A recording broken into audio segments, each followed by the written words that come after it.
Hello, everybody, and welcome to Connect to Create. Today is Thursday, June 1st, 2023. I'm Kathy Ondas with Simply Cards by Kathy, and today I have a fun, easy technique known as the grid technique. It actually adds some texture and dimension and some real interest to your card, and I'm going to show you a couple different ways in which you can use it. And I'm sure you'll come up with ways of your own.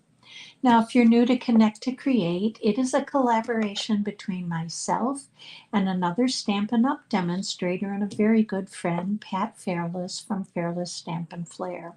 And hopefully you caught her video last week where she showed us the twisted ribbon technique. What beautiful cards, and I really love that technique. So today we are going to do the grid technique. If you are new to Connect to Create, welcome. We are so happy you're here with us, whether you are with us live or you catch the replay.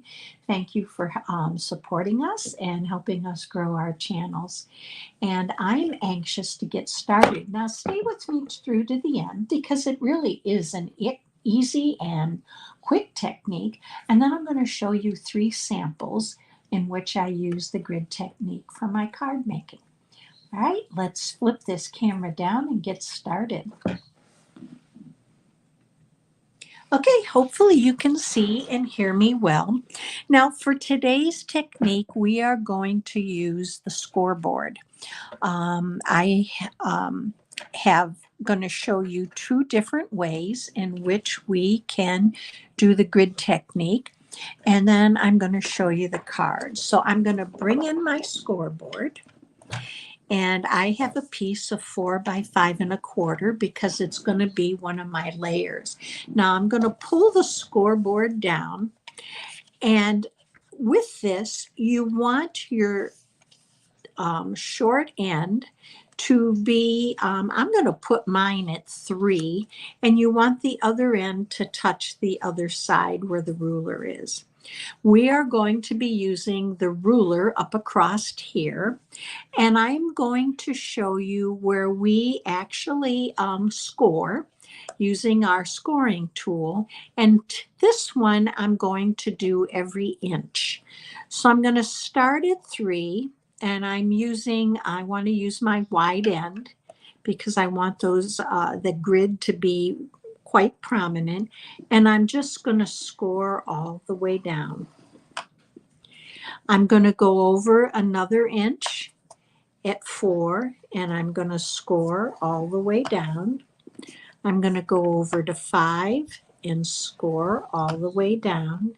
And I'm going to come over to 6 and do the same. Now I'm not going to go back to the 2-inch mark, and I'm going to score. And again at the 1 inch, and I'm going to score. Now all you do is flip this over and bring this corner to the 3-inch mark. This corner is up against the other grid, and we're going to start scoring here. Again, starting at 3, 4, 5, and 6. Now, one suggestion I have for you is to hold your cardstock down with the other hand because you're starting and sliding easily on this plastic, but then I'm not going to do that. But then as you come up onto the cardstock, you can slip or slide and go off the paper or off the line. So here is our first grid. Now you can see, I think that's really pretty. And then if you turn it over, you have the embossed side where this is the debossed side. And you have a whole different outline or grid to use. Isn't that pretty? Now you can use this as white or you can add some color to it. I am going to show you where I added some color to one. And you're able to see it be a little bit more distinct in the lines. So I am going to bring in a color here And I'm going to bring in my Orchid Oasis. And I'm going to use my brush, and we're just going to ink this up a little bit. And I'm going to start rubbing off and then move right on to my paper that I embossed or made the grid from. Now, it can bring in the lines a little bit darker for you, as you can see. But I'm going to show you what I did with it for another card.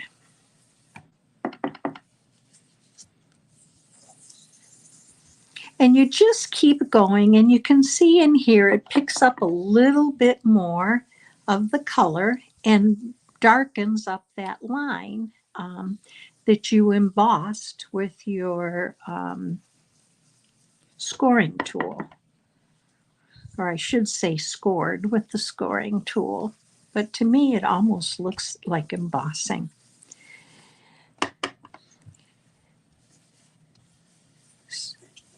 And then you just keep going until you get it the way you want to. Now, if you wanted, you could probably take your pad and do pad to paper and drag it. But I'm going to be honest with you, I didn't have much luck with that. I had too much like unevenness in the color and some real inky spots, and I really didn't like it. So you can just keep going back and forth until you get the color you want. And I'm not going to continue to do it, but that gives you an idea of what you can do. Okay, now I'm going to show you another one in which if you score it at 1/2 inches, it looks quite a bit different. And you get a whole different pattern. So again, I'm going to bring this to the 3. And I'm just going to go down the center, and we're going to go every 1/2 inch. And you're going to get a different look to this one. So we're at 4 1/2, 5, 5 1/2. And again, recommending you hold your paper down. Again, we're going to go back now to 2 1/2, 2, 1 1/2, 1, and then whoops, and that's why I recommend you hold your paper down. Let's get to the 1/2 inch, because when you get to it, if you don't hold it down, your paper will slide or your stylus will slide and will make like kind of an erroneous mark on your paper. So I flipped it around to the other corner, and now we're going to do the same thing every 1/2 inch. 4,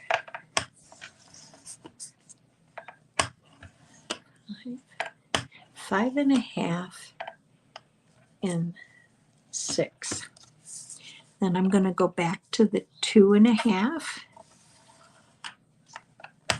the 2, 1 1/2, 1, and the 1/2 inch. Okay, let's get this out of our way. And I'm going to pick this up and show you. So here's the difference in the two. Doesn't it almost look like a quilted pattern? I really love it. So here's the one at 1 inch, and here's the one at 1 1/2. Now, you can do this on white cardstock. I'm going to show you one where I did it on actually an Orchid Oasis cardstock. You can use it white, you can daub it, you can add some color with your blending brushes, and I'm going to show you how I did that. So let's move these off to the side, and I'm going to bring in my first card. Now the first card I did a fun fold, and I used the daisies. I used my dies. And it was a card that my granddaughter asked me to make for her teacher for the end of the school year. So here I used lemon lolly for my background, but then this is white. And I came in with blending brushes and I used lemon lolly. I used some of the copper clay to add a little bit of color to it. And then I came in with a little bit of the lemon lime twist, which you don't see as much here. But here's the card using, and this was at a 1/2 inch. So there's the first card. Let's set that down. Now the second card I used the textured floral dies, but I used a piece of Orchid Oasis. And this is at 1 inch, you can see, and I flipped the cardstock so it was portrait.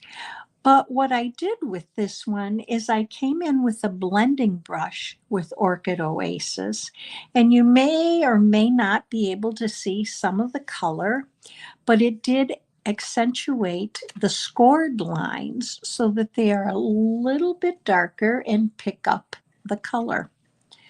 So here's this one.